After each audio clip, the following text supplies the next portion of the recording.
The act of yawning, or oscitation, is believed to occur in almost all vertebrates. Even birds and fish exhibit a form of mouth gaping. In humans, yawning can be seen as early as 20 weeks after conception. Brain yawning is associated with increased levels of neurotransmitters in the brain's search engine, the hypothalamus, along with some neuropeptide proteins and some hormones. Research at the University of Albany reported that raising or lowering oxygen and carbon dioxide levels in the blood did not produce yawning.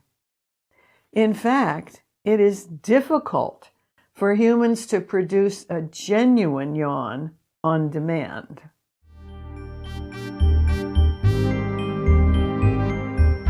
Welcome to Taylor Brain Bytes with Arlene R. Taylor, PhD, Brain Function Specialist.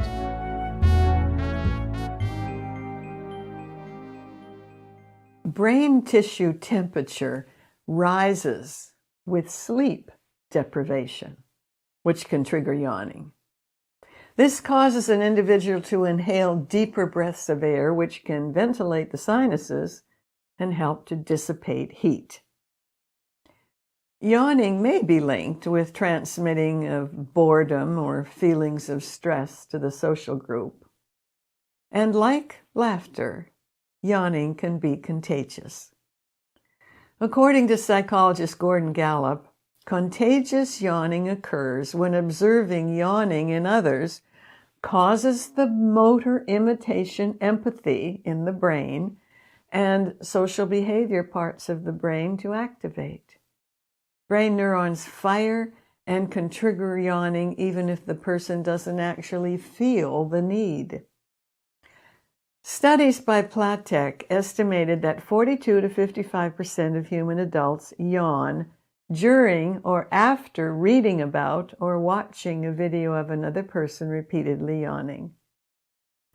Researchers at Leeds University tested psychology students, who typically are more likely to be empathetic, along with engineering students who tend to focus more on numbers and systems.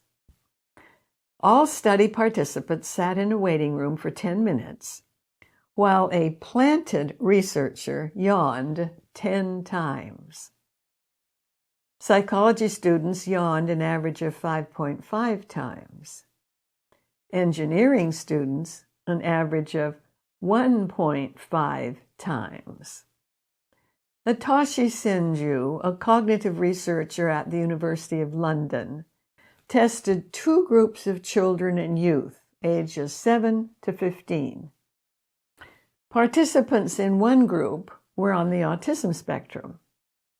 Both groups watched pictures of people yawning on TV.